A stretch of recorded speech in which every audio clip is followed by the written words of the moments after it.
Twist. Hold on to it. That one's really tight. All right.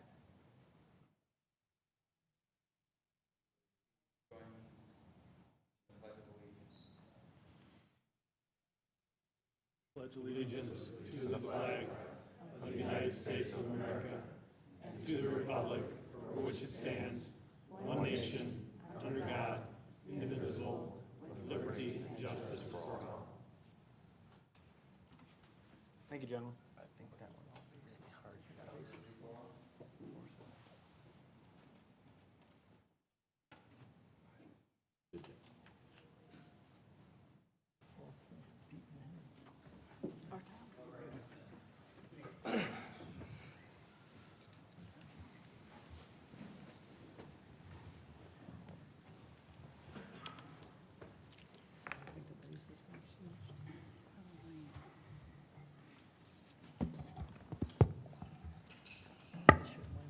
And again, would like to thank Boy Scout Troop 12 for coming this evening. You're welcome back anytime. You're also welcome to stay for any and all of the meeting if you'd wish. But thank you for coming today. Appreciate it.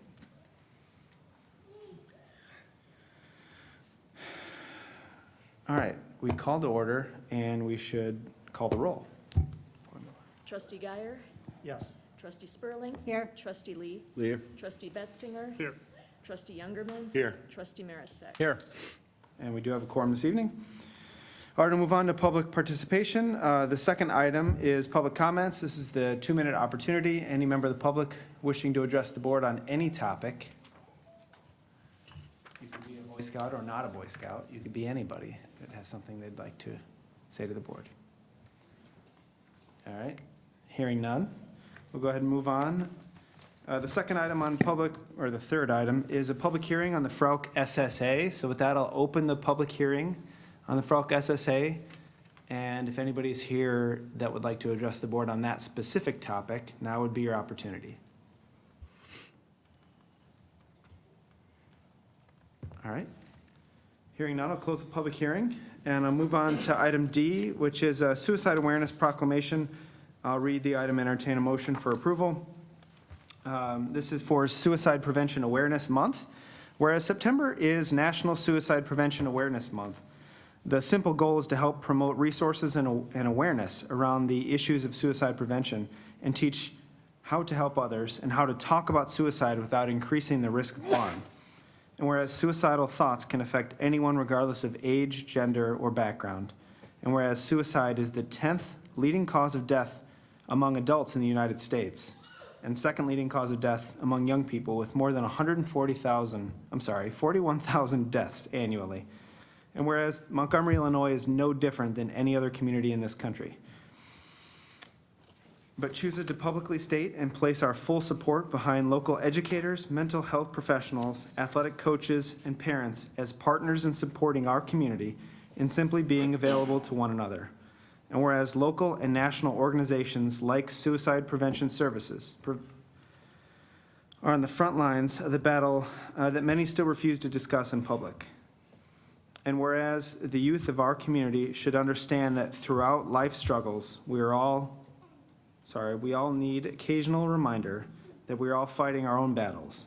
And whereas we encourage all residents to take time to inquire as to the well-being of their family, friends, and neighbors over the next few days, and to genuinely convey their appreciation for their existence by any gesture they deem appropriate, such as a phone call, a hug, or a handshake.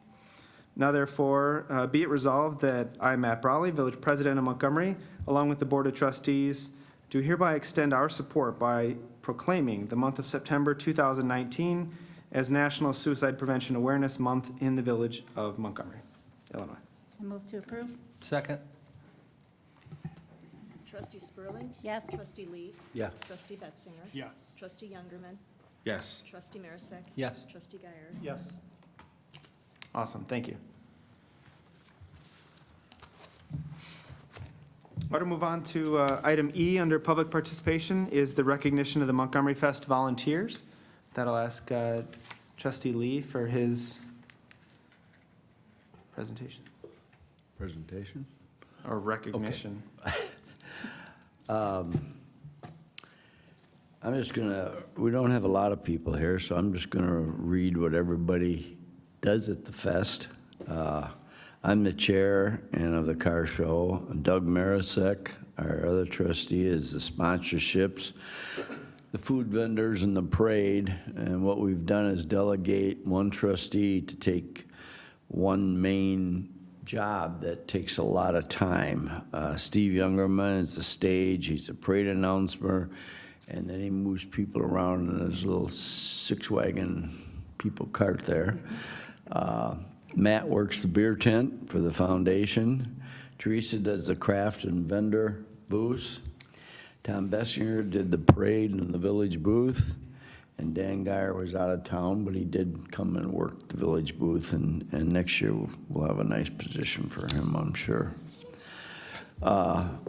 Employees that have done it is our police chief worked the carnival and the fireworks, and we had no problem Saturday night at the fest whatsoever, which Total was very happy with that.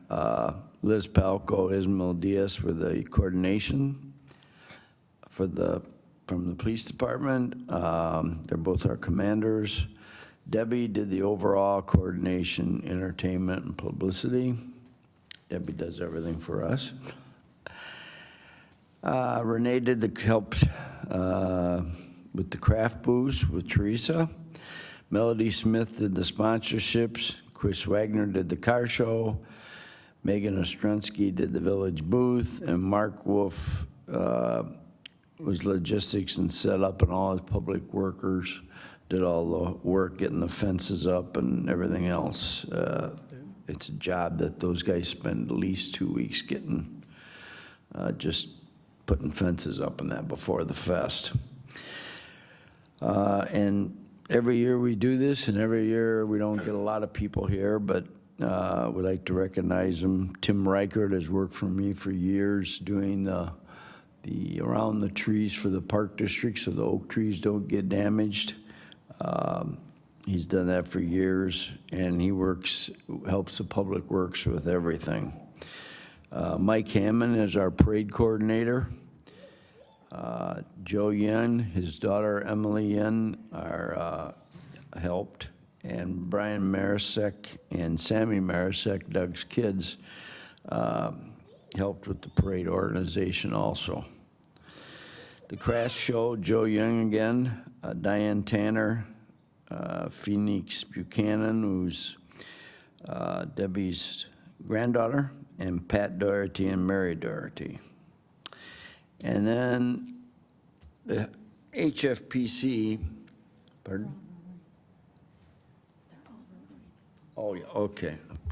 Yeah, they are Rotary people. Sorry about that. The craft show, we all have to go out and get our own volunteers, and that's because Teresa's with the Rotary Club. She got all the Rotary people to volunteer. That's the name of the game, I guess. The historic, my wife is the chairman. Britt Johnson, Gretchen Countryman, her granddaughter, Catherine Countryman, Linda Komiak, John Amon, and Judy Webster. They all worked the cottage. We had way over 100 people that came through there in just a couple hours on Sunday right before the parade. And a lot of the people were very interested in some of the old items and didn't know that cottage had that much stuff in it. Last was my two carnival hand stampers, Lago Guzman, who I don't think is here, but Ruby is. Ruby Ascentes, if I can find your thing here. I know it's here. If you want to come up here, my dear. I met Ruby on Night Out a couple years ago. And Night Out is where we recognize the police department goes through the neighborhoods. And her little daughter had to come up here. Thank you, Ruby. I met her there, and I said, "What are you doing the fest?" And she said, "Nothing." I said, "I'm going to put you to work." And And since that time, I even got her a job where I work, and she's just a great gal. She speaks fluent Spanish. And the carnival, both hand stampers spoke fluent Spanish, and our gal that owns the carnival said, I want those two back definitely. They solved a lot of problems, and it just worked out so much better. And I gave her the wrong one. Yeah, that was nice. Send your daughter up with that. That was good. All right, last but not least, we have our car show that was, we didn't have it this year. Everybody asked why we didn't have it, and I said, we didn't really close it down, the people did. It was raining at 9:30. We usually have 65 cars there by then, and we had 3, and then I think 5 more came, so we had 8. And I said, really, the people closed it down. Then we're going to bring their car out in the rain at 9:30, and we start judging at 11:30. And there was just no way we're going to have any kind of numbers to complete the show to give all those trophies away. So we ended it. But that was Dan Dittman's last year of being our head judge. He's been a good friend. He's done an awful good job. And he's one of those that have to keep the contentious. Everybody thinks their car is the best, naturally. But he knows his cars, and he knows the judges that work for him, and it worked out real good. And Dan, I got your certificate if you come on up. And then our president would like to present you with a plaque for all your work over the 9 years you've been here. Thank you. All right, I'm going to read this with the microphone so everybody can hear this.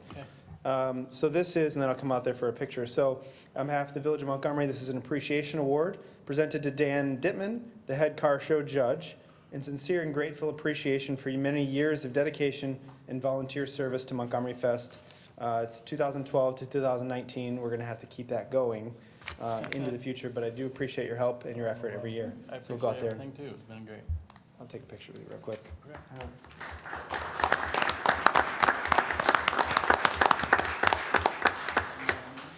No, just him.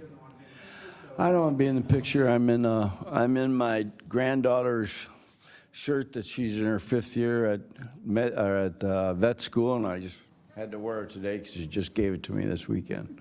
But it doesn't look good in a picture, so thank you, Dan. And that concludes the volunteers, so. Just one thing I wanted to add to that while we have an enormous crowd for our meetings is that this event literally does not happen without volunteers.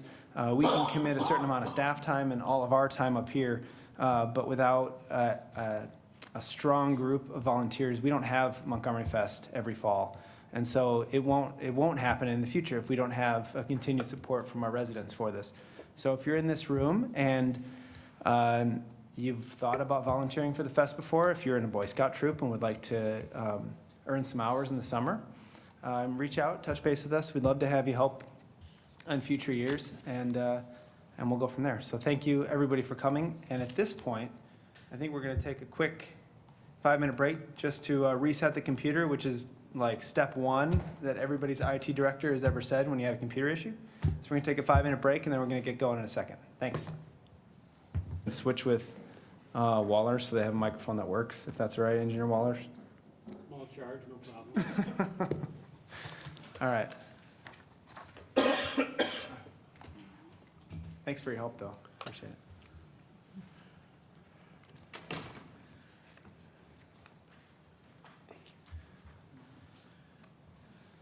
All right, so we'll pick up right where we left off at the consent agenda. I'll read the items and entertain a motion for approval.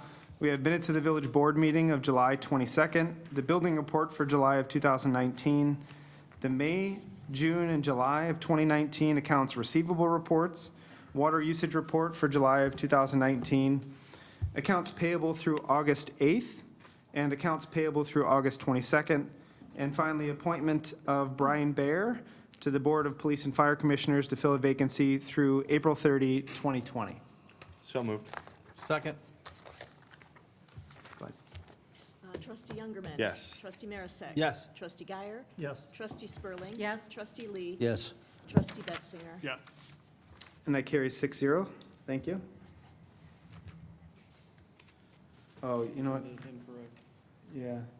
So the appointment of Brian Bear is through April of 2021 is the vacancy, just for clarity. If that changed anybody's vote, speak up now. That's what I just wanted in the record. All right. All right, move on to items for separate action this evening. We'll discuss A and B together, correct? And go from there. So item A is recommendation of Plan Commission, PC 2019-012, which is a final plat in the Ogden Hill Commercial Subdivision. This is Inland National Development Company, LLC. And then item B is ordinance 1864, approving a final plat for the same, and that's first reading. We won't take action tonight. So with that, I'll ask Director Young for a summary. Thank you, Mr. President. So this item is before the Plan Commission and recommended for approval. It's a small subdivision of an outlot to create a 1.03 acre site for a 3,600 square foot small medical office building. One of the issues was cross-access with adjacent lots, which has been worked out to the satisfaction of the Oswego Fire Protection District, and village board approval of the final plat is recommended by staff and planning. Awesome. And So is, is it gonna cross-access now? There will be cross-access, yes. Okay. all right, and is the petitioner here? Are they making a presentation, or, okay. Do we know what type of medical facility? I think it's just a general practitioner. Yeah, it's not, I remember Plan Commission, it's not an urgent care. It's just a doctor's office. Okay. That's what we've been told from Inland.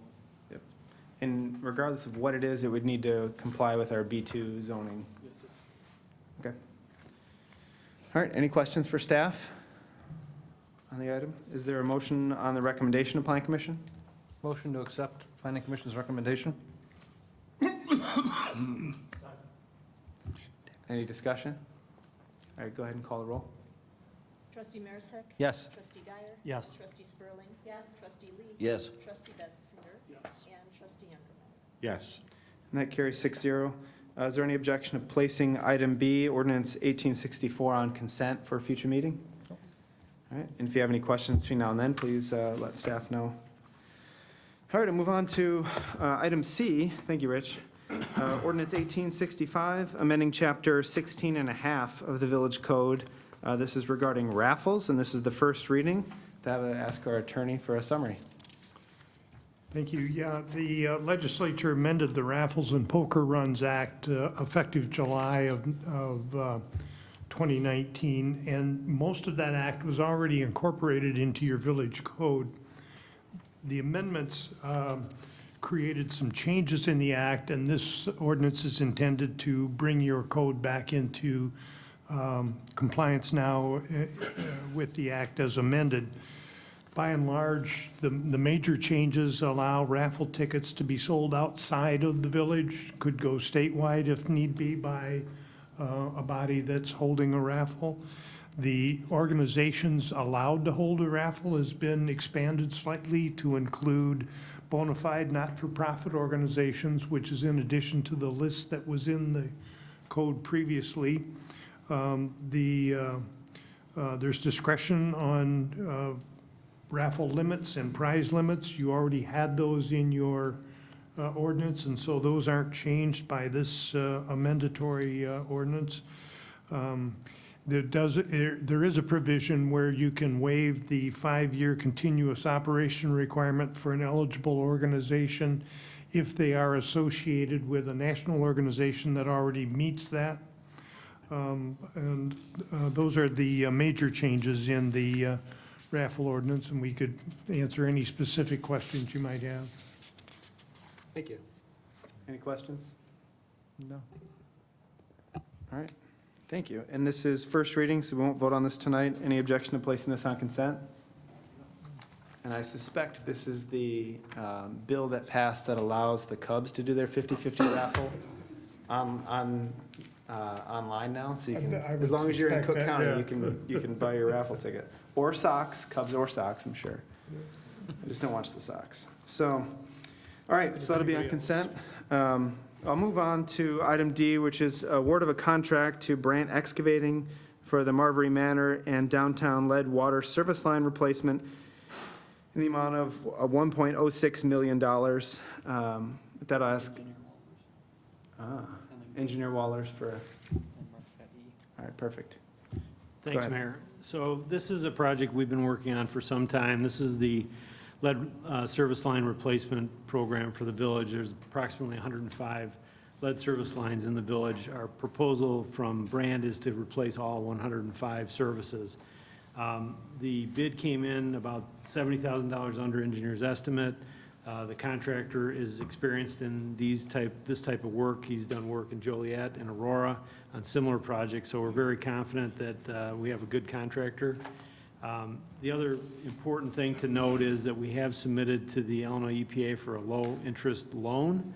And what's unique about this loan is that there's $1 million loan forgiveness when you are doing lead service line replacement. So we will get basically $1 million grant to do the work. So we will be putting some other elements into the low-interest loan. And the reason we did that was in the event that this amount would have come in lower than $1 million, we wanted to make sure we use the entire grant. So the construction engineering that'll be discussed in the next item will be included in the loan. We'll work with the finance director to determine whether or not we finally put it in the loan or whether we just limit it to the one item, but that's to be determined. So tonight, we're asking for intent to award, so we can't formally award this until the EPA approves all of our paperwork and goes through the document. So what they've said is that we make the award contingent upon IEPA approval and issuance of a loan. So that's how I'd like, if you go forward to award, that's how we would like it to be worded. And I can go through that again if that would be helpful. It is in the letter that was in the packet. So with that, staff is recommending approval of award to Brandt for this work. So is there a motion exactly the way Pete just said that? Sure. And is there a second? Second. And then is there discussion? Oh, No? all right. I thought I was going to have to repeat the whole thing. I memorized it. Did you write it down? Yeah, I do want to see if you can do that. I had it. Do the easy Can you go over quickly the schedule and when you anticipate? Yeah, so the schedule, that we're having a resident meeting on September 17th here at Village Hall, which will have the contractor in attendance, and our staff will be here to go through exactly what will happen, the exact schedule of the event. So the contractor will have to make appointments with each of the 105 residents to come in to the property to do the replacement. So that'll be where all of those questions are answered and explained. If all goes as planned, we hope to start the contract in October, the physical construction or the changing out of the service lines. But it'll be dependent upon how fast EPA can process our loan application. And then what we've set it up for is as much construction as we can do this season, so through as much of the winter months as we can, and then we'll complete the project in spring. And if we, whatever work we get done on the streets this year prior to Thanksgiving, we will do some street restoration this year, but if not, we'll include it in next year's IRP and make sure the streets are repaved next year, if not this year. Is there a issue or concern if the state doesn't actually issue that or award that forgivable loan by the time 2021 comes around on rebidding that project or costs associated with that project? So the bid is for work in both this year, 19 and 20. And we've submitted the project plan down to EPA, so they approved in principle what we're going to be doing each step of the way. So we don't see that would be, we don't believe that'll be an issue. Once they award the grant to us. It'll be a grant agreement, the village will approve it, and we'll move forward on that basis. So it'll all be part of one contract. Okay, thank you. All right, any other comments? I should say, we started talking about this probably 2 years ago, and we're, I would say, among the first to get in line for the EPA funding. So we're getting essentially $1 million grant to do $1 million project, which is probably almost unheard of. And so after this year, as far as we know it, we will not have any lead service lines left in the village of Montgomery, which is a huge thing to cross off our list. I know some of our neighbors have tens of thousands of these in Chicago that will take them decades upon decades to get rid of. And so we'll be out of the lead service line game at the end of this year, and I think that's a huge step. So I appreciate Engineer Wallers and our Public Works staff for working on this. All right, if there's nothing else, you want to call the roll? Trustee Guyer? Yes. Trustee Spurling? Yes. Trustee Lee? Yes. Trustee Betzinger? Yes. Trustee Youngerman? Yes. Trustee Marisak? Yes. That carries 6-0. Thank you all. All right, the next item is sort of related. It's a PSA with EEI for construction engineering for the lead service line replacement project. Public Works Director, Mark Wolf. Thank you, Mr. President. Before you is a professional service agreement with the EI for the construction administration and engineering services for the lead service line project. The engineer's estimate for this PSA is $159,500. A large portion of the estimate is for construction observation. The EI has estimated that the contractor will be able to complete 2 service lines, water service lines per day. The contractor that has been awarded the project or contingent award is familiar with this type of work in the past, and therefore we are hopeful that they'll be able to complete more than what was estimated at 2 service lines per day, therefore reducing some costs to this PSA. So if there are any questions, I'm happy to answer those at this time. Otherwise, staff is recommending the approval of PSA to engineering enterprise. All right, thank you. Questions? Is there a motion? Motion to approve? Second. Go ahead. Trustee Marisak? Yes. Trustee Guyer? Yes. Trustee Spurling? Yes. Trustee Lee? Yes. Trustee Betzinger? Yes. Trustee Youngerman? Yes. That carries 6-0. Thank you. Item F this evening is Public Infrastructure and Development Agreement between the Village of Montgomery, Jericho, and Orchard LLC and Dan Dufel. And Director Young, summary? Thank you. This attached agreement is to allow for the development of the Richard Rockets development that was approved earlier this year by the village board for the southwest corner of Jericho and Orchard Road. As a part of that agreement, there is obviously the need for a detention facility that goes along with the future improvements of the property. And there's been a long-standing draft agreement for this property with the previous property owner as well as the owner across Orchard Road to the east. And in exchange for a monetary amount to the village, this detention pond could be enlarged and handle the volume, the vast majority of the volume that would come from the Ricky Rockets development. At the same time, it would allow for a smaller parcel on the east side of Orchard to be included in the detention facility as well. So it's a tri-party agreement that has been in the works for a long time, even before Ricky Rockets came on board with the site purchase. And Pete can answer any specific questions about the engineering design of this, but staff is recommending approval of this agreement pending engineering review of the final contract. And I was going to say, we may want to make that subject as well to attorney final review. It is in final form, we think. It is in council's hands for Mr. Dufel. We don't expect any changes coming back, but just in case there's a minor change to it. So our recommendation would be subject to attorney and village engineer review. Okay. I have a question for Engineer Wallers. I may have missed it in the packet. Will there be, and I cannot remember what they're called, but will there be something going underneath the road to then direct the water over into the site that is marked up on the packet? Yes, so there's a culvert that goes from the Ricky Rocket site to the detention basin, and that was installed in anticipation of this work. when Orchard Road was widened. As Director Young said, it's been a long time in the making, so we anticipated that we would need that culvert to convey that stormwater to the east. And the idea is we're trying to use, the area on the east is already a stormwater detention area. We're just going to deepen it, so it provides for more buildable area on the commercial area on the west, which is a benefit to the village.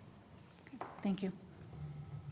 Where's the third, you mentioned a third-party parcel. The third party is actually, the Dufel family has a smaller parcel on the east side adjacent to their beer distributorship. And so that would be the parcel that we're talking about. There is no specific plans for development on that site now. That's the site, that's to the west, east, I mean? Is it here? Oh, it's there, okay. Is it this one? Okay, it's in front, yeah, Okay. okay. Thank you. It's technically just to the north of Yeah. their facility. All right. Any other questions? Is there a motion? So moved. Second? Pending attorney review and engineering review? Pending attorney review and engineering review, correct. Thank you. All right. Any other comments? Go ahead, call the roll. Trustee Youngerman. Yes. Trustee Marisak. Yes. Trustee Guyer. Yes. Trustee Spurling. Yes. Trustee Lee. Trustee Betzinger. Yes.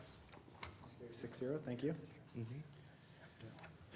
All right, item G this evening is Resolution 2019-011, rebating fees for new residential construction. Director Young?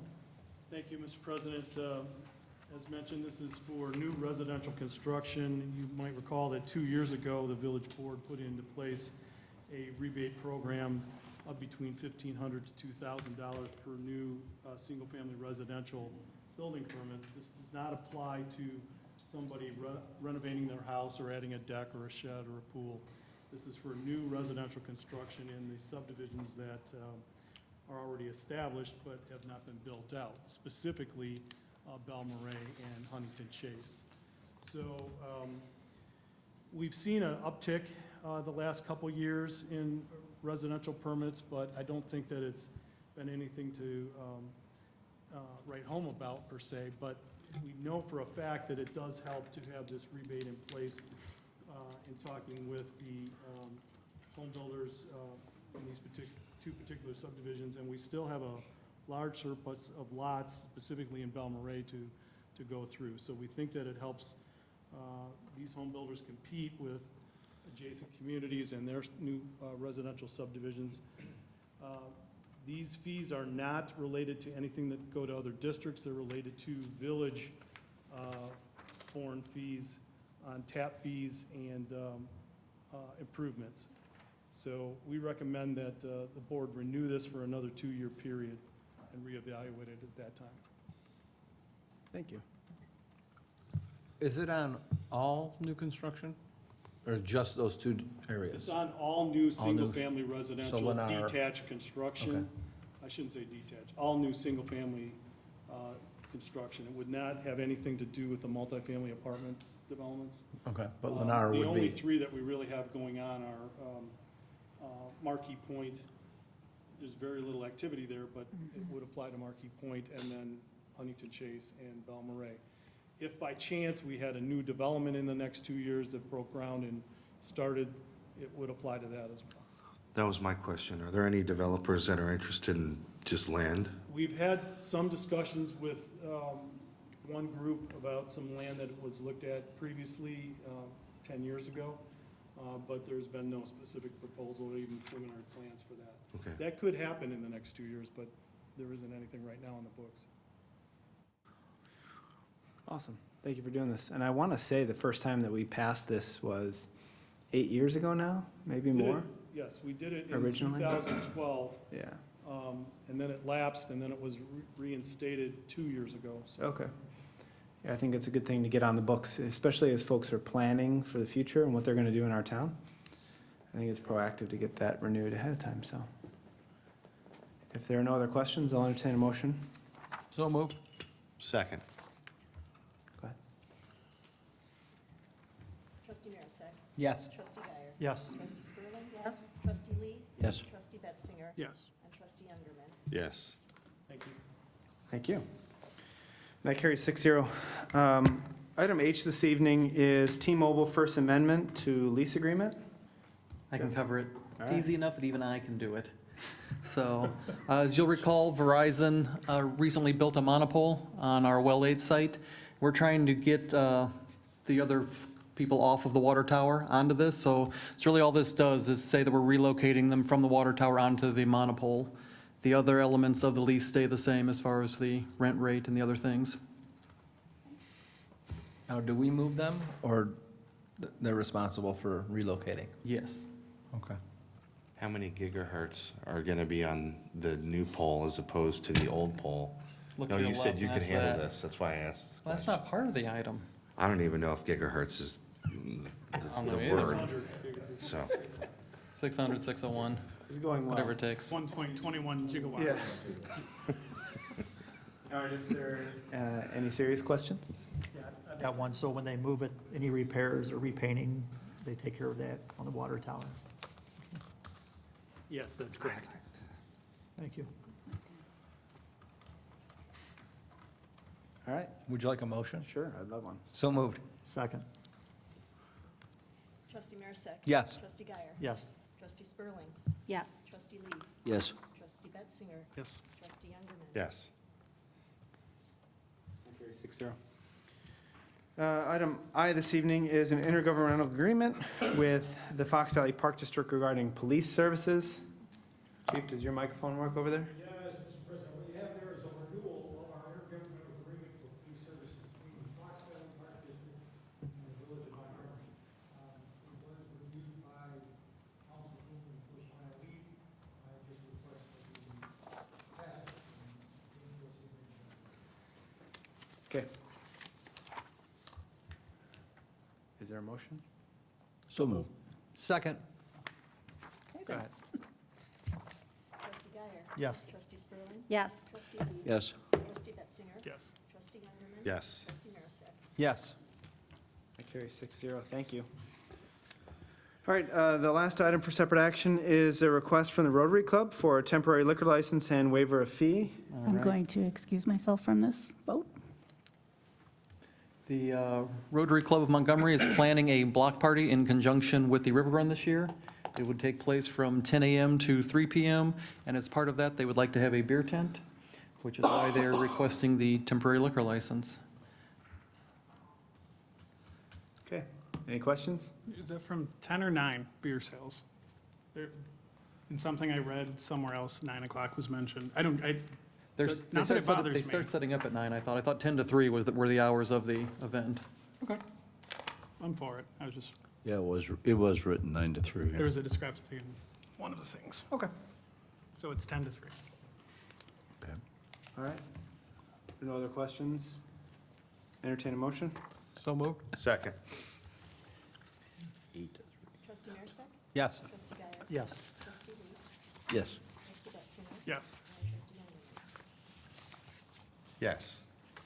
All right, and that carries 5-0. And just for clarification, I want to say that their specific request, the hours were buffered, at least it looked like that, 1 hour on either end, just for ease of setup and tear down and all that. So just so the board is aware of that. All right, so that's it for items for separate action. We'll move on now to items for discussion. And the first item is municipal regulation of recreational cannabis. And who wants to start? I think Attorney Wilson and I have a tag team on this. Okay.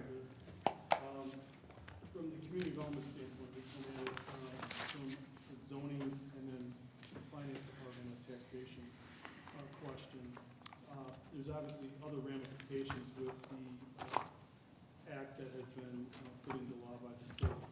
But with regards to zoning, with the adoption of the new law going into effect on January 1st, that legalizes possession, purchase, dispensing, cultivation of cannabis, the village needs to establish a set of rules that govern such activities.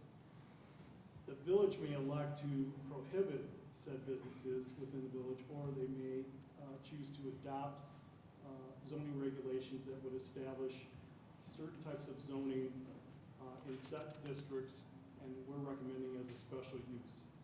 There are 5 principal businesses that go along with cannabis legalization in Illinois. One would be a dispensary or dispensing facility, which essentially is a retail operation. There it could potentially be a cultivation center, which is exactly what it sounds like, where there's actually the growing of cannabis, and to a lesser degree, a smaller amount of folks might use it as a craft growers type operation. That's included in the state regulations in terms of something that would be allowed with state licensing. There's also facilities that would infuse the product into other types of retail products, and the cannabis concentration would go into these products. Then there's processing facilities that can be separate from a dispensing facility, more like a factory operation of processing the chemicals and the compounds. And then 5th would be a transportation business or transportation organization. And this can include, according to state law, a community college cannabis vocational training pilot program. So not that we have a community college in town, but there could be a site established that would have this type of a use associated with the community college vocational training program. So that's a quick summary of the different types of businesses that would be associated with cannabis production or dispensing. We want to talk to the village board about whether or not, and again, you do not have to approve any of these as a permitted or a special use under our zoning ordinance. You can permit any one or all of them. It doesn't matter if you say you prohibit it in one sense, in terms of a dispensary, you could still have a cultivation operation allowed in town. If the village board chooses to go forward, staff recommends that we look at B2 as a general retail business or dispensary type operation as a special use. And then for the manufacture and cultivation, infusing, and other processing types of businesses, potentially in M1 limited manufacturing business district as a special use. We can also set our hours of operation. We can set distances between cannabis businesses and other locations that are deemed sensitive, such as colleges, universities, schools, public parks. We also can limit the number of overall businesses if the village board chose, just like we would limit the number of liquor licenses for establishments in the community. And the other major item not to be overlooked would be on-site or on-premise consumption. Similar to, I would associate it to a lounge or a bar. Would you want to prohibit that, or would that be something that could be in association with a dispensary operation? The taxation portion is there's a series of statewide taxes that are associated with cannabis businesses. The bottom line for the village would be that we could impose on retail sales up to a 3% cannabis-related tax. The county could do the same thing, and then there's other state taxes or use taxes that are part of the state requirements. So that's kind of it in a nutshell.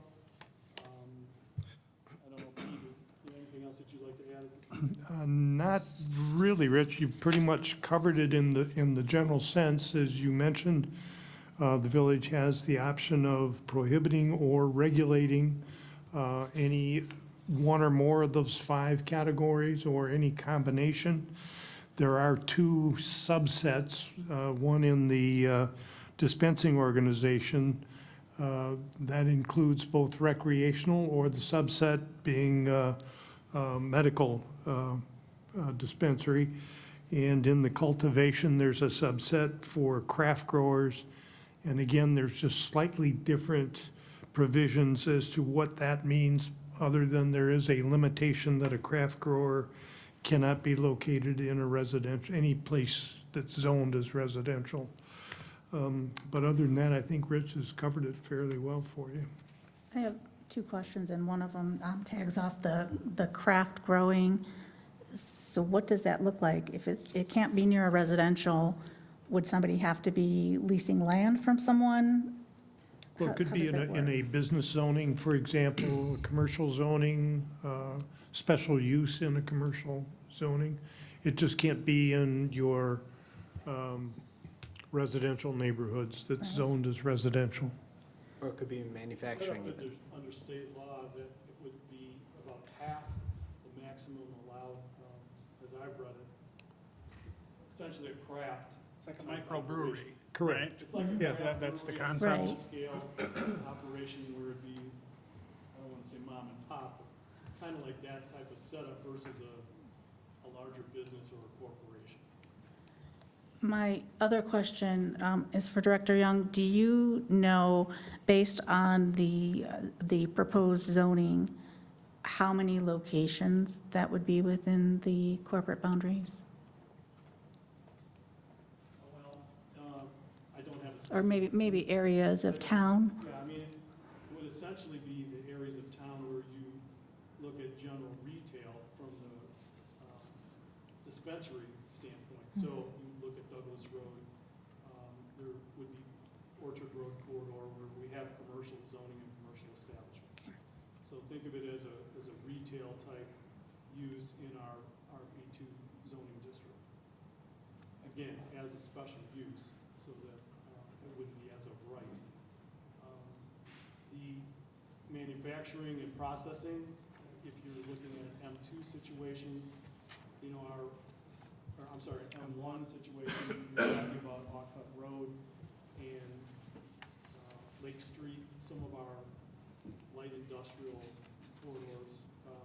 There would be the potential of, say, some of the undeveloped land, that's the shearing property, south of Speedway on Orchard Road. So things like that. Baseline Road, Caterpillar Drive on the north side that's in the village now because the south side is not in the village. And this is all kind of conceptual right now, because there'd be a process for adopting this, but to take just a half step backwards, so we know January 1st, the state made this decision for us, that this will be coming to the entire area, and you've probably seen in the news, a lot of the other municipalities have started this conversation. I know Metro West is going to have a lunch and learn in the next couple of weeks to kind of go over this topic, and I was talking with Jeff about starting that conversation here, that the state had made this decision, and this is coming, and what do we want to do about it? Our zoning ordinance is vague.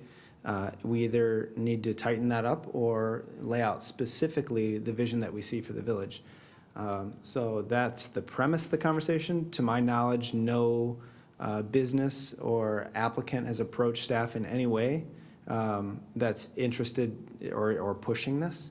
But If I could, excuse me, Yeah. Mr. President, but I would have to say that we've had inquiries from real estate agents Okay. regarding some of our properties, but not specifically from a cannabis-related. right. And so that may not come. I mean, it may not be an issue here, but I think it would be best if we have something on the books for how we would want to deal with this long before somebody comes, so at least we are, I think, set up for success, whatever it is that we choose to do. Yeah, I think I would just add to what Matt has said, is that the state statute makes it clear that you can't restrict the private consumption of cannabis after January 1. So, as Matt says, that part's going to be here one way or the other. It's the option that you're given by the legislation is you can regulate whether it's going to be sold within your community or people who want to use it are going to go elsewhere, and whether you want to tax it if it is sold within your community. And if it is sold within your community, what regulations do you want? Do you want the limitation on the number? Do you want limitations on location? Do you want limitations on hours of operation? Those kinds of things. I have numerous questions, if I may. A retail, to kind of go along with trustee Sperling's question, a retail dispensing facility, like for an instance, the outlots that are coming along with Ricky Rockets, and I don't know, my microphone is working really well. Can a cannabis dispensing facility go in a location like that? It could with a special use as we're, discussing it tonight. If the board chose to include it in the B2 zoning, then yes. The answer would be yes, but I would assume that if you approved it under the zoning ordinance, it would be a special use. So it would come back to you. And again, as Attorney Wilson has noted, we could limit the number of businesses across the entire village, just like we limit the number of liquor licenses. I like the idea of limiting it or making it like a liquor license where they've got to come before us and ask. I have some questions for the chief of police.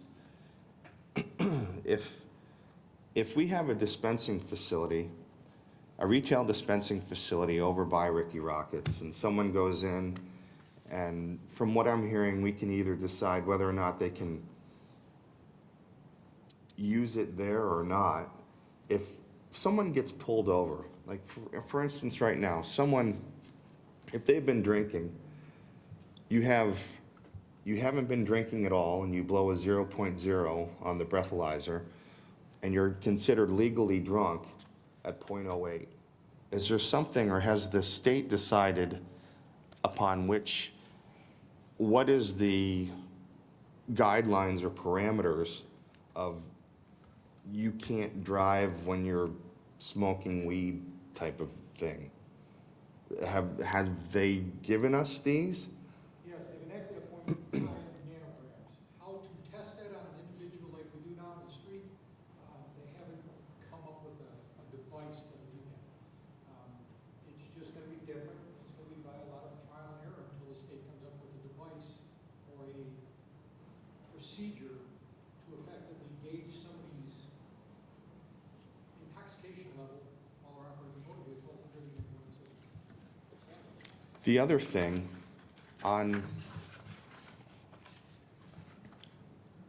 if I see transporting organization, if I get pulled over and I have 5 pounds of pot in my back seat, I'm a transporting organization, is there gonna be some sort of special ID or some sort of placard or something that is identifying these people?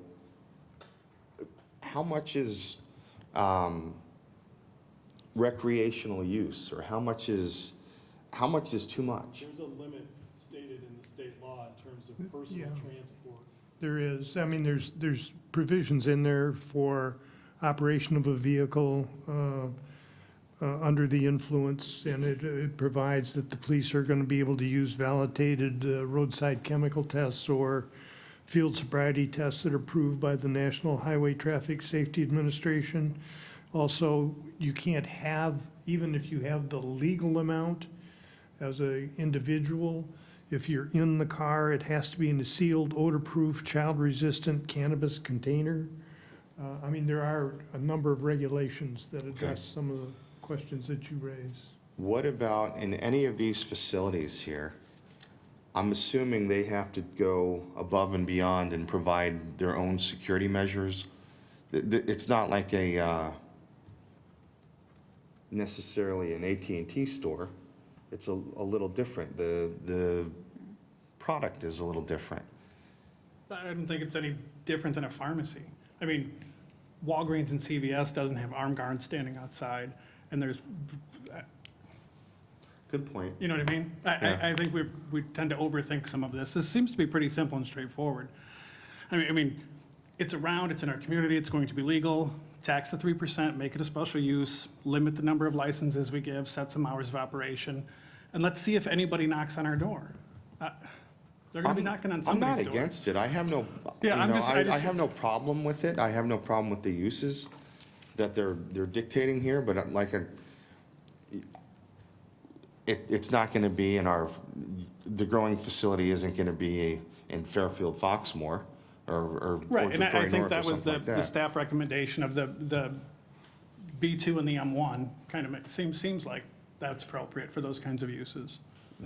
So if you think about it this way, the use of it in your own home is not something we can regulate. What we can regulate is a sort of business-type uses, and if we're going to tax those.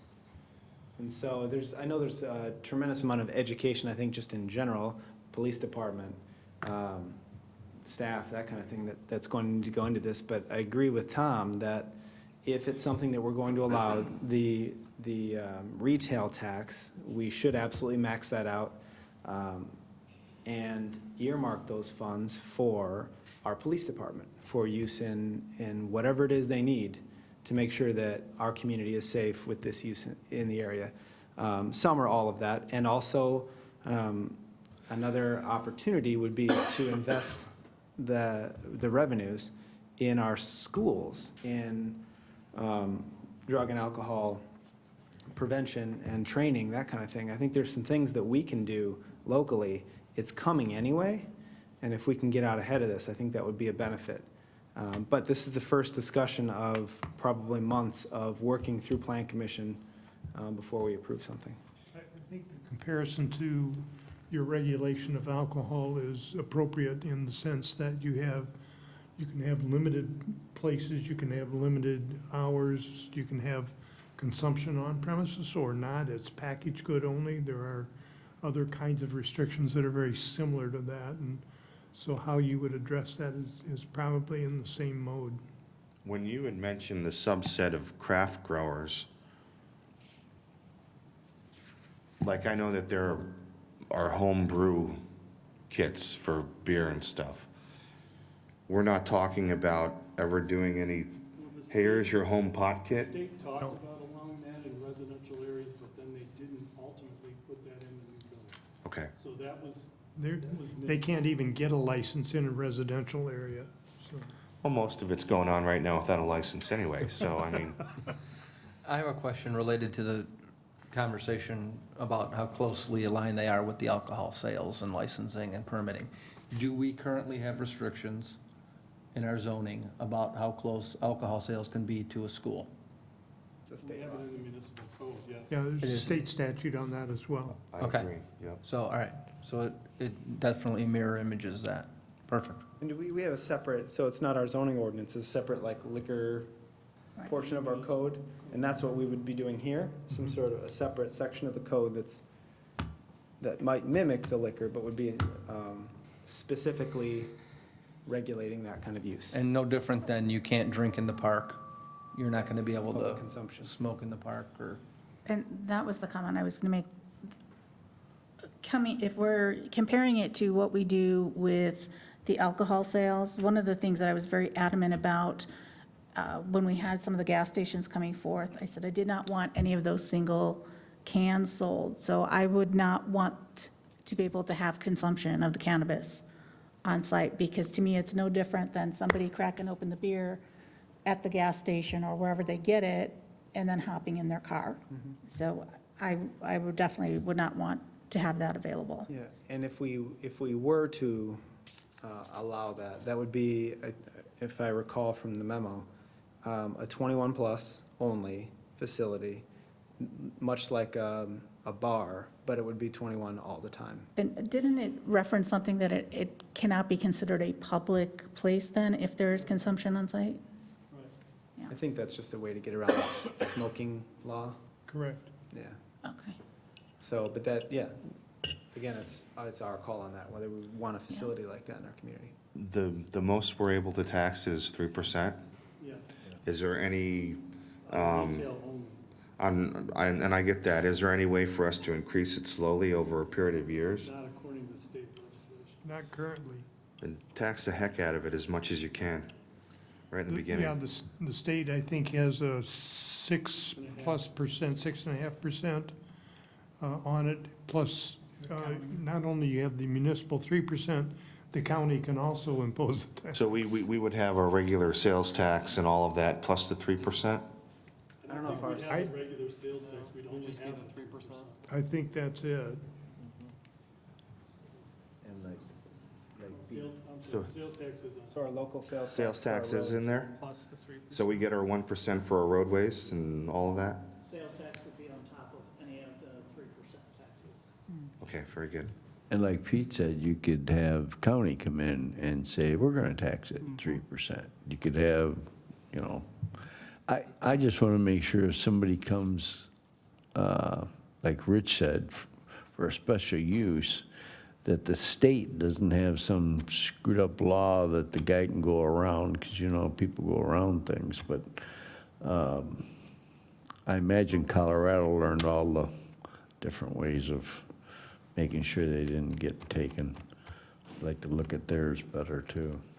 Yeah, and kind of one thing that I want to focus on maybe over the next month or two is working with our neighbors. I know that an ordinance in our community is one thing, but if there's strength in numbers in our neighboring communities, the ones that we do a lot of work with, and just outside of the city of Aurora, if there's a benefit to us working together or through Metro West in adopting similar ordinances that I think would be maybe a benefit to the area. So just something to look into in the next couple of months. I think time is a big one there, because that was what happened in our liquor back in the old days, is that we were the last ones everybody could get. So everybody from Aurora, when the time ran out, came roaring to us. But if we stopped it, then they go on to Oswego, who was even higher. Right. So you want to make sure the times are all pretty much the same, and we don't have people jumping jurisdictions. Teresa? Clarification, I think I might be confusing something. We had a woman come talk to us at Rotary about a medical dispensary and talked about the new law that was going to go into effect. So this section on dispensing organization, there isn't a difference between dispensing for recreational versus medical? Are they under the same category? I think the medical is a dispensing organization, but there are some differences in terms of who can receive it. So, for example, the potential exists for somebody under the age of 21 to receive medical marijuana as opposed to recreational use. But I think in terms of your regulation, I think it's the same. You have the opportunity to allow it or not allow it, and if you allow it, under what terms? So you're saying if we said yes, we were going to allow dispensing organizations, we wouldn't be able to say we wanted just medical? I think you might be able to. We could, okay. To go off your question, if dispensing organizations are allowed, and now that the law comes into effect and you're using it for medical purposes, at some point, is Walgreens going to be dispensing marijuana type of thing? I mean, they're dispensing other narcotics and drugs and stuff. They have to have a state license to do. A separate state license. Separate state, anything has to have a separate state license. Any of these businesses has to have a separate state license. There are 55 cannabis dispensaries in the state today. I think I gave you the wrong number earlier, Tom. 55 of them now. They anticipate that there would be another 55 licenses issued for recreational cannabis as of January 1st. So they're gonna double the number of dispensaries, but the ones that are in place now are just for medical, to answer your question, Teresa. So they expect that number to double by the year 2022. And may have as many, again, it's up to the state to license these facilities, may have up to, 500 dispensaries by 2022. But based on what you said, if Walgreens wanted to start selling it, they, much like beer and wine, they would need to come before us They'd and still get, have to come before us under and the get B2 permission. zoning ordinance, Yes. special Okay. use as yeah, so outlined tonight. we still control that. And when you mention those numbers, you say 500 by 2022 in the entire state? That's just a projection. from the Yeah, state. so the reality is the chances that, our community, somebody moves into our community with one of those is not, super great, just for what it's worth. We're gonna market to them. We want them here. We want our 3%. All right, So if you haven't read it, read the village attorney's 5-page memo. I kind of summarized it in my cover. There's a 5-page memo that answers a lot of your questions, I think, in terms of what's allowed, what's not allowed, and by state licensing. And then just think of us as another layer from a zoning perspective and from a taxation standpoint that we could pull into play our own regulations. so It there, can't be contrary to the state regulations, but Right. it's in conjunction with. so does anybody have any other questions this evening? I know we'll have probably more conversations about this. I think this is exactly what staff was looking for, is to get kind of a temperature of the board on what to do from here. And as the chief and I would both tell you, we'll have to come back and talk about the law enforcement aspect of this at another time. Mhm. So maybe over the next month, staff can work with our attorney and potentially Metro West and see what they can come up with. And then if it makes sense to have another committee of the whole conversation or conversation like this before, we would schedule something for Plan Commission. I'm not trying to rush this or push it, but the process would be Plan Commission for a public hearing, right? Before any action at this board. So we're still probably a month or months away from a final decision. So if you have any questions, pass them along to Rich or the chief or our attorney. Awesome, thank you all.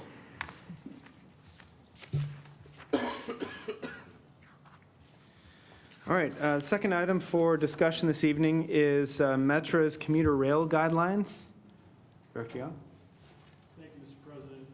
As you know, the BNSF Kendall Extension survey or program is in place now. Metra has asked the villages, the municipalities along the potential extension line to take a look at Metra's commuter rail station guidelines and standards. As outlined in the memo to you, it identifies that based on projected ridership from Montgomery Station, we would need a 1,858 square foot facility to accommodate the basic needs of a train station in the village. Just for point of reference, they review based on demand, the need for either a 300, or between a 300 square foot facility and a 1,300 square foot facility. So the projections on ridership indicate that the Montgomery Station would be just over 1,800 square feet.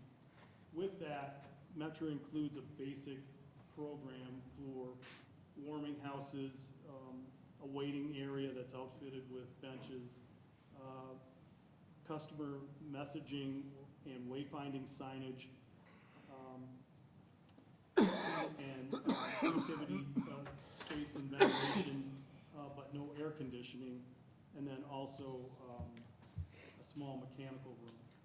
If the village chose to request or have additional facilities, and keep in mind that the village will ultimately have to maintain a train station facility and the parking lot facility and the associated things that go along with it. They're asking at this frankly early stage what the operation of the village would be in terms of looking at how we would program outdoor and indoor waiting areas, the electronic parking fee collection system, or a box collection system for a parking lot, materials and architectural design elements, whether or not we would have a vendor space for, say, a coffee shop or something else, and that would necessitate public restrooms, whether or not we would like to include air conditioning, covered bike parking, enhanced elements of design, say artwork or murals, decorative finishes. There would potentially be a tunnel under the tracks to go from east to west. So how that would be designed, and any decorative finishes that would go to that. Security cameras, decorative lighting, both at the station and in the parking lot areas. Additional kiosks, and possibly even heated ramps and stairs with a glyco type,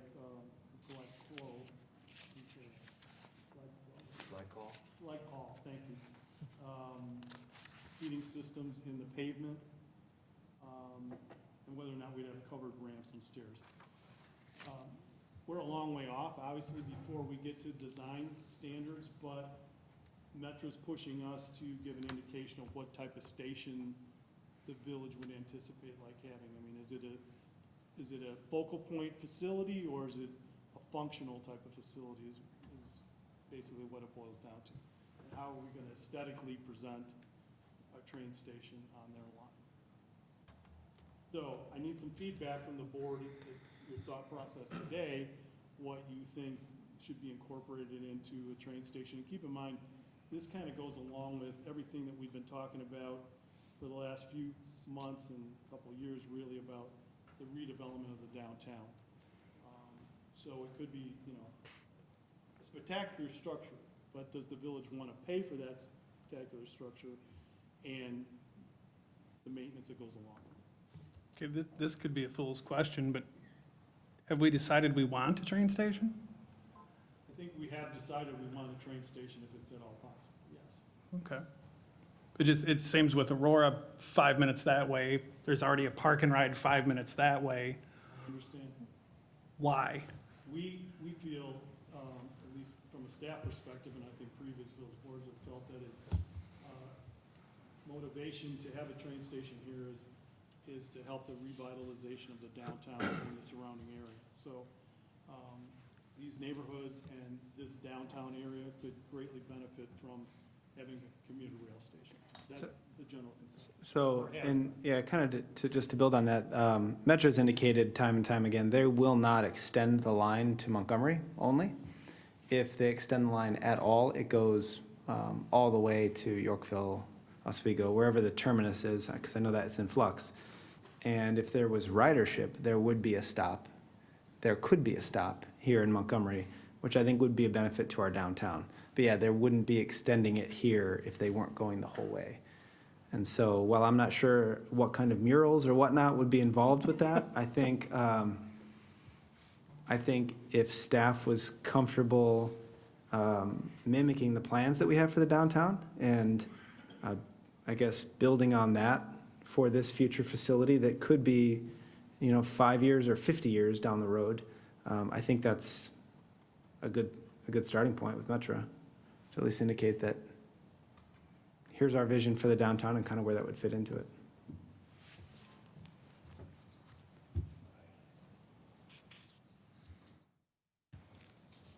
I have just a clarification. Again, as I was reading this, I thought that was kind of strange that they wanted to know all of these things. One of the things that I made a note of had to do with the collection of parking fees. That money comes to the village, correct, and not Metro? Yes? I hope. I honestly don't know the answer to that question. Because I'm thinking, why would they care how we collect it if it was going to the village? Well, let me just say, yeah, the parking fees would go to the village. Okay, Obviously, the passenger fees would go to Metro. So right. I can't answer the question. The I parking I just fees think would it's go to the odd village why, Because it'd be a municipal lot controlled by the village.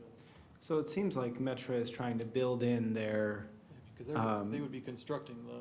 right, facility, they're so trying to you're get a having price the- tag for the like you're whole having project. Aurora Yeah, Okay. Electronic boxes. right, and if we're adding, if we wanted it to be 100,000 square foot building, one, that's unrealistic, but they'd want to build that into their cost then.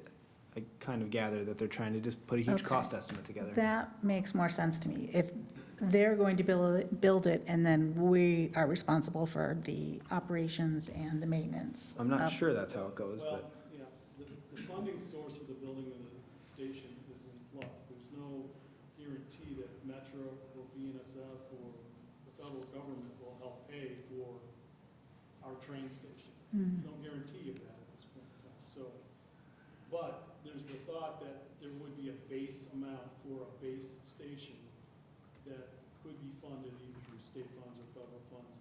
If the village wanted to enhance what the presentation was of that station, then we'd be on board for that, as I understand it today. Okay.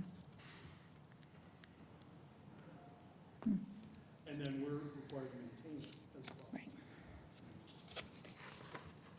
So I think we're yes on the mural, right? Painting. And coffee. So with that, I know that's not Jeff's tons daughter of, will pay for your one. right. I know it's not tons of direction, but that's all we have for you on direction, so. I know it's, it seems kind of silly so far out in advance, but this is what they requested of Yeah. us. So if you have any thoughts on this, please forward them to me, so we can respond back to them. I have one more comment. We still have quite a bit of land where we could put a lot more houses, so our ridership could theoretically increase significantly Well, where, they've taken into account okay, population projections that we would have on the balance of the land in okay, our planning boundary. So they base their projections on future residents as well as existing. okay. Thank you. All right. Thanks, Rich. Thank you. That'll move on to new or unfinished. I know trustee Guyer has a couple. Go ahead. Yeah, at the last board meeting, I talked about the Arbor Day celebration, and we've had a beautification committee meeting since. So the date is September the 21st, 9 a.m. At the police department. And what we're going to do is, our arborist, Ed Paff, has been working on a plan for around the silo out there, and he estimates probably as much as 20 trees would be a good fit for that area. But in the interim, what we'd like to do is, on the right-of-way, there's bald cypress trees, and there's one that's missing. We don't know if it died or got knocked over, or just was not planted. So we would like to plant in the right-of-way, the bald cypress tree, for this celebration on September the 21st. And then Ed will have the plans ready for the planning around the silo for the April 2020 Arbor Day. And we're going to get that one a little bit closer because Arbor Day is on April the 24th. So, and that is a Friday, so it'll probably be that weekend, but we have to just, put that together. And again, this is going to probably take us 20 years in the future for plantings, and that's why we picked that spot. So Ed can just plant it once, he'll program the trees. We've talked about maybe some benches a little further down the road as we get some trees in. And so we should be good to go for Arbor Day for the next 20 years or so. So Corinne has got a press release ready to go that she's going to release tomorrow, if everybody is good with the date and the plan. Sounds good. Okay, Awesome. thank you. It's actually a really perfect meeting for the Boy Scouts to be at. We're talking about plans for a number of different things that are going to happen 20 years down the road, and that's one of the main, most important functions of the government, is to look at where we think things are going to be in 20 years and chart for that direction, so. All right. Go ahead. Okay. And then one other thing, I've talked to the board separately on this, and I've had a lot of inquiries from residents and employees and other business owners and stuff, and that's a dedication for trustee Pete Hines. And there's been a lot of ideas thrown out, and it seems like the most popular one is to attach the dedication to Public Works somehow, because he was so involved in Public Works. And for those that don't know, trustee Hines was a trustee for 8 consecutive 4-year terms, which was 32 years, and he just passed this year. We have a Public Works project in the future, and I was wondering if that would maybe be a good thing to focus on, is maybe we dedicate that project to him.